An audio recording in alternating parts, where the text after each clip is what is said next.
Ow. Ow. Hello, everybody, and welcome back to another episode of the Sexy Business Podcast. As always, I'm the tastiest little kitty, Lewd Neko, and joining me is Spooky Dangerous. I am unfortunately not tasty. And today we are doing another weird kink slash fetish episode. We're talking about vor. Vor is one of those kinks that I think a lot of people know about. But unlike piss kink, where it feels like everybody was joking about that, and then suddenly everybody actually had a piss kink, I do feel like people still like broadly joke about vor, and most people who are joking about it probably do not actually have the fetish. It's really all of just like furries and then people who really like giantess.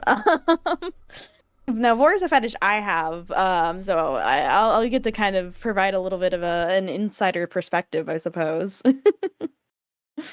And inside her perspective. Okay, title of the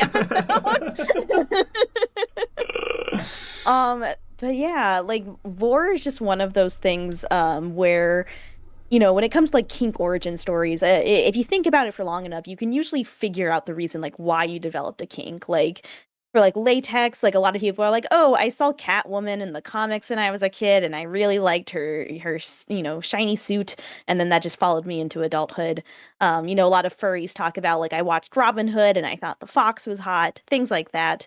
And it's kind of like very similar for me, where I can kind of psychologically understand why I enjoy vor, but it is frankly one of those kinks that just got imprinted on me because it happened to hit like right around puberty.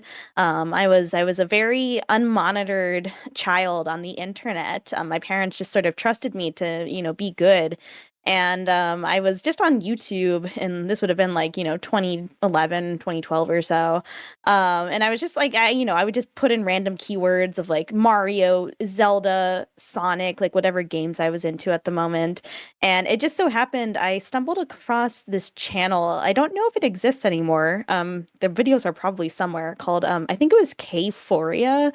The fact that I remember it shows that it is like a canon event.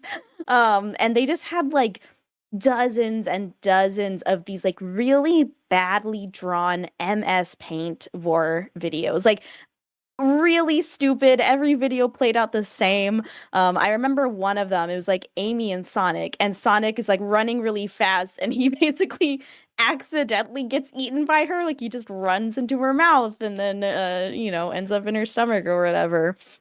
And because I was like a child who was encountering things I didn't really understand, but I was very curious about them, I ended up watching just like a bunch of these videos, and I was like, huh, these make me feel funny. And then a couple of years later, I would figure out that that was a particular fetish. Although this also shows up in a lot of kids' media, again, especially anything involving animals or snakes. There's a lot of sort of gags and little scenes, if you watch any sort of like kids show or kids movie with animals, where like a snake will accidentally eat someone, or in like Fern Gully, there's like a scene where like this giant lizard is trying to eat these like little fairies. And there's a lot of little moments like that when I talk to other sort of vorophiles, they're like, oh yeah, that was like the film that did it for me. So it really does seem to be a very common kink that people develop in childhood. And like to this day, it's like I saw this one movie, Goat, a couple of weeks ago. It's like a new DreamWorks film. And they have like this lizard character in it, and he's like weird and freaky, and they really draw a lot of attention to his mouth and his teeth and slobber and the fact that he could eat someone. And I'm like, oh, okay. So now the furries are just in the animation industry, and they're just passing it on to the next generation. So the one big question that I think, I don't know, needs asking or can be answered is, how exactly does one enjoy being vored in real life? Or as like Yeah, as right? a way to get off from such a thing? Because I imagine there's obviously movies and art and porn, and I've seen it a lot in comics actually, where you can, with the theater of the mind, imagine it happening to you. But like, what is it? You get someone to roll you up in a blanket really tightly, and then and then put construction paste all over yourself or something. What do you think is how are people practicing this in real life? Yeah, it's like of all of the sort of like high fantasy like kinks that would either be impossible or unethical to do IRL, like Vor Only is can be kind of the done ones. once. Yeah, like Vor is definitely up there in the like the ones that like really cannot be replicated because it's like, like non-consent, you can role play that. Even things involving like blood, there's like people who do that kind of stuff and they know how to do it safely, but like you cannot eat someone, unfortunately. Not possible, would be bad for everybody involved. So you are correct in that a lot of it, when people do try to do this like IRL, it is usually like sensory depth based. So some people will use like a weighted blanket and kind of roll themselves up in that. There's actually a maker who is currently working on a design for a Vor blanket, so it's going to look like a stomach, and they're trying to make an unweighted and weighted version of it. Some people will also kind of incorporate like vac beds or other sorts of like latex and inflatables. Like I've seen some people who have these sorts of like almost like these inflatable orbs that you can like get inside, and then they might put like lube or something that's going to kind of be like sticky inside of that to feel like stomach acid or whatever. And then if you have some like headphones on, people have sort of audio files online that are like essentially Vor ASMR.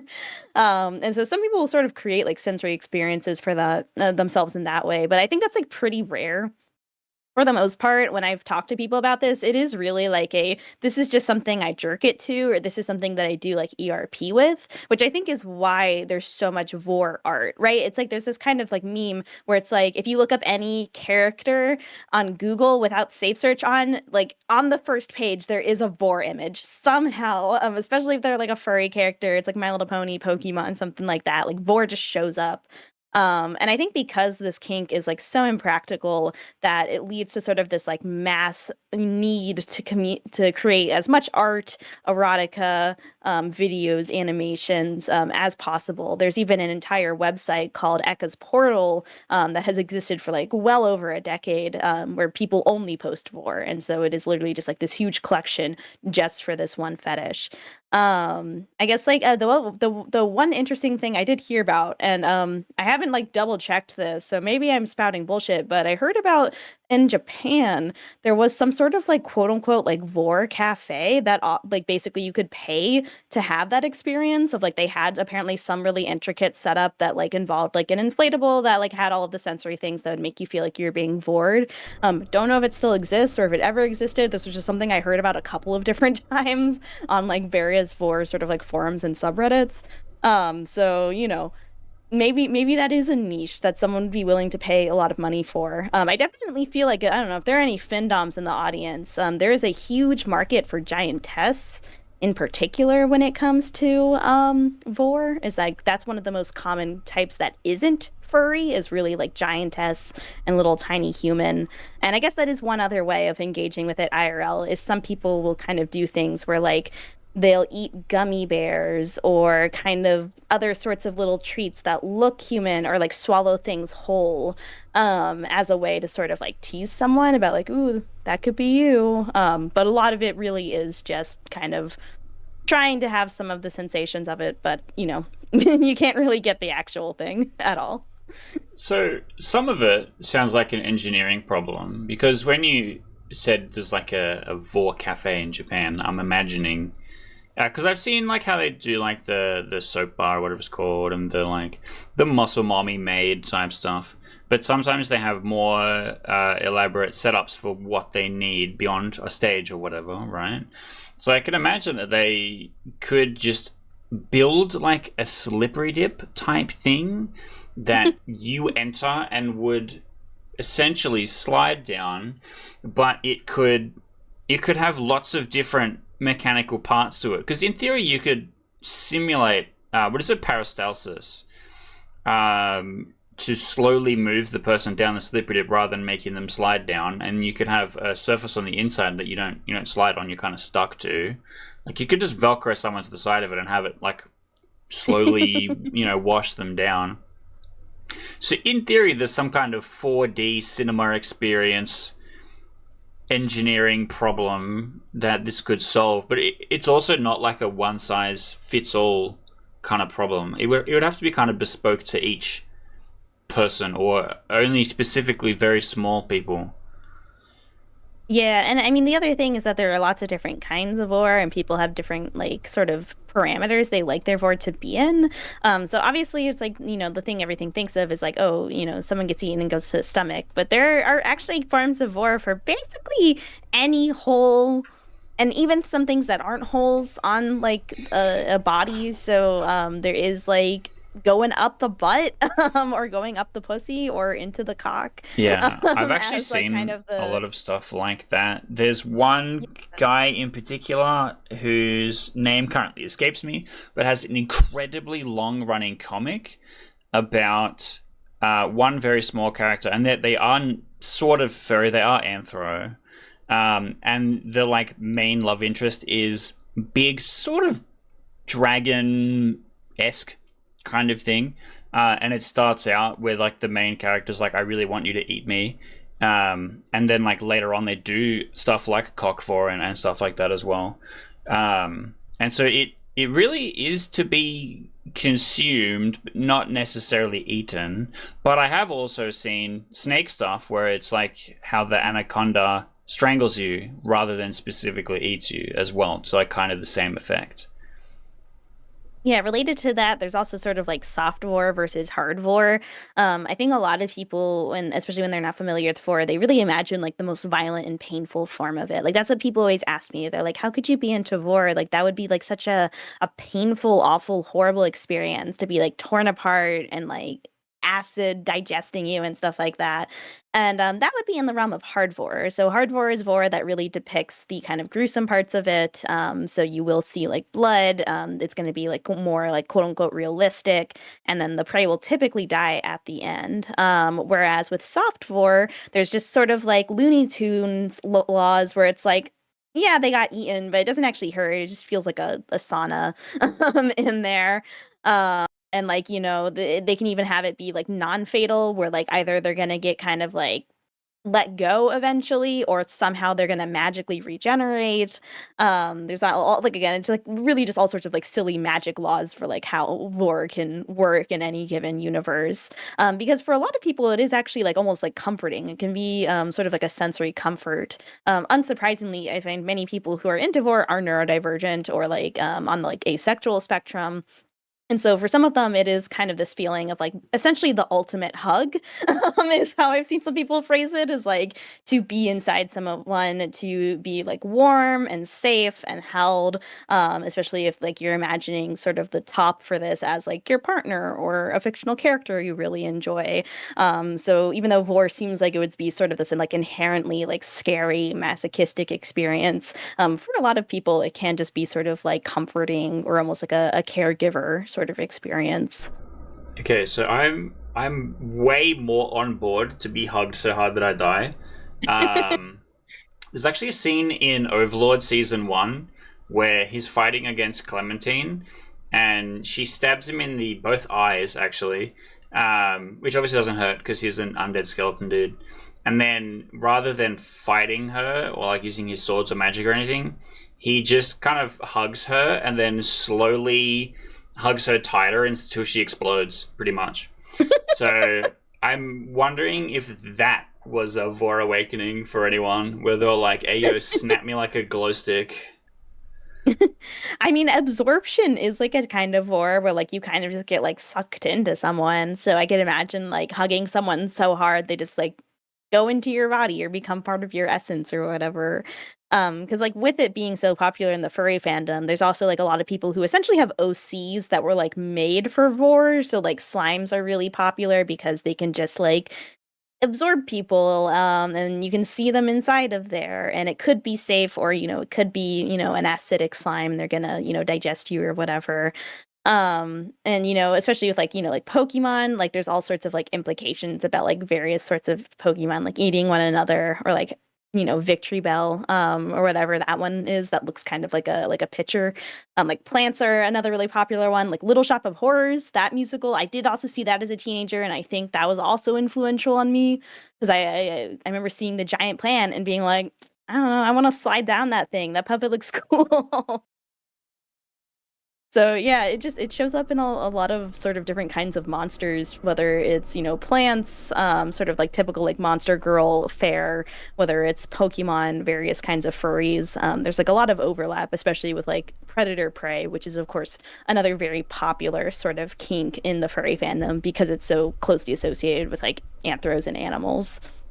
Yeah, and so I think Zootopia is probably also like, imagine you weren't a furry before, and then you skipped right past being a baby fur and just like directly into vor kink. So what's funny is I wasn't a furry until Zootopia. I wasn't officially one. The Gen Vorkink Z actually came ass first for me. response. I know, right? I knew about furries all throughout like middle and high school, and I never had a problem with them. I never considered myself one. I was like, this isn't really a community I engage with. I don't have a fursona. And then no joke, I like watched Zootopia, and like even before we went to Zootopia, this is like when like the furry transformation was beginning. I was like, guys, wouldn't it be funny if I wore fox ears when we went and saw Zootopia in public? And because my friends were also weird, they were like, sure, whatever. And then I ended up cosplaying one Nick Wilde eventually and was like, oh man, I'm a furry now. But yeah, especially the big focus on like predators and preys and people going feral in the Zootopia universe. There's like so much vor art, especially because Zootopia is another franchise where the animals are like accurate sizes. So like, Judy is a bunny, so she's actually smaller than Nick, who's a fox. And there's even larger characters, and there's the whole tiny town of like mice and voles and stuff like that. So yeah, anytime like a furry universe does that sort of thing, it is just like prime material for yes, we can make all of the vor content. And I have no doubt that there were many people working on that film who had a vor kink. Yeah, absolutely. I'm imagining a scenario where it's like, here you go, ma'am, here's your large popcorn, your choc top, and now your irreversible damage to your kink spectrum and all these new interests that you've been given. Yeah, I think the one interesting thing is that vor is really, as far as I know, not as popular in the game space yet. I was trying to like run through my head and think of like things that involved vor, and I know Anthro Heat specifically is developing like a vor mode. I think right now it has sort of like you can be inside of the maw, and then you can go down into the stomach, and like different characters have different kinds of stomachs, which is interesting. So like they have like a robot character, and so the inside of him is like all metal, essentially, which is pretty funny. So I know they're doing that, and there might be some other sort of like VR programs that have like vor settings. I'm sure there's like worlds in VR chat that are made for this. I have no doubt about that actually. So there's like some of it in like the VR space because again, like vor is one of those impractical kinks, but like through VR, you can at least get like the auditory and visual sensation. And then I'm sure if you wrap yourself up in a blanket or whatever, like you could probably have a pretty good time. But other than that, I mean, I think there was maybe some amount of vor in like Corruptions of Champions. I think maybe somewhere in there, there might have been like one or two vor scenes if I think back to it, like some of the text-based games. But I haven't really seen like a whole visual novel about it. I think there were some pixel art games that had vor in it. I remember one called Echidna Wars, and that would have been old because I'm remembering that from like finding videos of it on YouTube in high school. Um, so there are like some like, like pixel art based animations where, it's like a Riona game where everything wants to eat you and there's a lot of little animations. But I would love to see a visual novel that, has vor as a focus. I think that could be a lot of fun. Like you could do a lot of really silly things with it.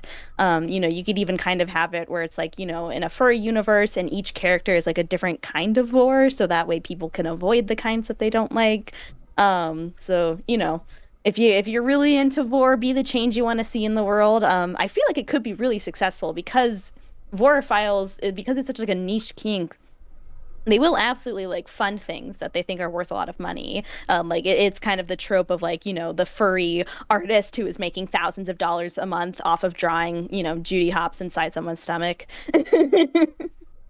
Well, that brings me to the really important question, right? Because we've got an arc in Shackles of Elswyn where the main character kind of meets the main villain, and then the main villain shrinks the main character down, and we have some giantess content with Jane, the muscle mommy. And so then Jane takes you back to her hut, and for the story to continue through magic, we go and find the witch, and then she comes in and cures the problem. You are returned to be normal sized again. Now, what is planned, and you can kind of see the runway for this, is for that to be one of the bad endings, where Jane keeps you as a pet in like a what are they called? Like a terrarium, type thing, like a lizard enclosure. And so now I want to know, especially fans listening to the show, is that something that should end there, or is that something that we should push further down, and should we make it so that you have the option of the main character being eaten, or other vor related things? Because my original intention was like, I do kind of want to do some goofy giantess stuff. We're in a universe that's got magic in it. We can kind of do some of these silly things, and having the main character be shrunken down does give us some cute and funny art pieces, and we can do some goofy size different stuff where it's like, wow, her cock is bigger than the main character's entire body, and stuff like that. But I had never considered of it progressing all the way to vor. I just thought it would be a funny ending for you to end up in the like fish tank kind of enclosure. So sound off in the comments if you're if you're on the pipeline, which is like you're really into Fuda, and then also feminine male sub, and then also giantess content, and then additionally on top of that, vor. So I'm assuming this incredibly niche single person exists. But look, if there's enough of you that sound off in the comments, it might be something that we consider adding to the game. I don't think that specific person is entirely non-existent, because there is actually like a really big chunk of cockvore that is specifically Futanari. Yeah. Especially because like I think vorophiles tend to trend male to begin with, which I'm sure is just because like the furry fandom and stuff in general trends a little bit male. But like especially because a lot of times vor is also about like degradation, so being reduced down to energy for someone else essentially. And with cockvore, there's often like the humiliation of like, basically how cockvore typically works is like you get digested into cum. It is like literal like silly Looney Tunes logic. But there is some that's like kind of based around like, demasculating of like, oh, you're weak as a male, or like you're not good enough, so I'm going to sort of like, consume you with my dick, and then you're going to become cum for me, who is more powerful, or sexual or whatever. So, you might have one or two of those people hiding in your audience. And I mean, vor is like an inherently very silly kink, and that's sort of like I've accepted the fact that it's like extremely cringe and silly to talk about with people. I'm like, yeah, this is just one of those that like I can't explain it. My brain just got wired wrong, and it is really stupid and ridiculous. But I don't know. That's kind of what makes it fun. Is that anytime I'm engaging with vor in fiction, is like I know all rules of logic or realism are entirely out the window, and so for what it's worth, you can get some really creative scenarios where you're like, wow, if I showed this to someone from the 1600s, their brain would explode. I also wonder if it's a psyop for when our superior alien overlords arrive and they're gigantic and they think that we're actually a snack, and they've been injecting all of this propaganda into people being pro-vor so that people will volunteer to be eaten by the giant alien overlords. Yeah, I mean, that's conspiracy theory I could get behind. I mean, it would explain why vor is in so much media. Because that is the one thing, is that it is in a lot of media. Like, start looking for it the next time you watch, like, a television show, like a kid's show or a kid's movie. You're going to start seeing it everywhere. And you're going to be like, oh my God, all of these kids' companies want us to be into vor. But that does kind of get us towards the end of the episode. Is there, if you were to recommend a piece of media to inflict a vor kink upon someone, possibly one that we haven't mentioned already, because we've already mentioned Zootopia and we've already mentioned Fern Gully, I gotta think about I that. Like, also what are my think other? Jungle Book kind of is one that I see a lot because that's where I see a lot of Well, this yeah, snake from. it's like with the hypno, because I don't think Yeah, Ka doesn't eat anyone in Jungle Book, no, but I think he there's like a tries lot to. of implications. The implications. They were gonna Um, fuck, but then the story had other plans. I mean, for what it's worth, even in games, like our background for today is Jabba Jabba's belly from Ocarina of Time. I'm sure that gave some people a vor kink. Similarly, you have that happen in Pinocchio, right, with like the giant sea creature, or like even in the Bible, Jonah getting eaten by a whale. Isn't that a thing? Could you imagine It, reading the Bible and it gives you a vor I'd be like, kink? damn. All right. If I mean, anyone statistically. questions your vor kink, you can say all of these words are in the Bible. Yeah, they are in the Bible. This is in the Bible. This is a God approved fetish, apparently. Yeah. See, I didn't have Jabu Jabu's belly as a kid. I had Dexter's Island, which is an ape escape level, which is just ripping off Jabu Jabu's belly. But there's monkeys in there. Uh, If you get eaten and you shrink down into something, you'll find monkeys in there that you have to catch and save. Anyway, uh, you should click like on the video. You should leave a long novel in the comment section as to why we should add Vor to Shackles of Elswyn. Because unless if we actually do get a lot of enthusiastic yeses, it's something that's going to be on the pile for another time and might not see the light of day. But also, our channel's been popping off a little bit lately. We've had a pretty good run of episodes. We did a pretty good job with securing a lot of guests over the last month. And then randomly, actually, our best performing episode was the one where I came in and talked about the creature of Casterfield, which I really wasn't expecting. It's like actually one of our best performing videos all time, which is also really crazy because a lot of the other ones where we've done THM focused episodes, people have kind of slept on. So it's kind of hyped to see the gang show up for that one and see us come and talk about stuff that we're working on, which I appreciate because that's part of the purpose of the YouTube channel. But then the other part of it is so that we can not normalize is maybe not the best word for it, but help making the kind of conversations around these kind of niche interests and stuff a bit more commonplace. Or so when somebody does say, hey, I'm into this thing, you've never heard of it before, and you have some touch points to kind of get started with, to understand it or whatever. Because a lot of the time someone might be, hey, this is my kink, and you go, that sounds really weird, and then they explain it to you, or they explain what they want you to do to them, and you're like, oh, that's really easy and not weird at all, and I can totally do that. And this might be one of those things where like, I just need you to lie on top of me and be really heavy for a little while, and that might be enough. Or hug me so tight my head explodes, which I feel like we could all use these days. But that is going to conclude another sexy episode of the Business Podcast. So do you want to tell everyone what buttons they can go and click, Neko? Yeah, click the like, make sure you hit subscribe and turn on notifications because, like we said, we're posting every single week and content has been pretty good lately. We also have our whole backlog. We've done so many awesome interviews at this point. If you haven't checked some of those out, you should go watch them now. We've probably interviewed at least a couple of devs that you've heard of or played the games of. Also, if this wasn't your thing, don't worry. We talk about other kinds of kinks. We talk about other kinds of games. And so we have all of that content for you to enjoy. But that will be it for this very horny episode of the Sexy Business Podcast. Don't get eaten, and we will see you next time. Bye, Bye bye. everybody.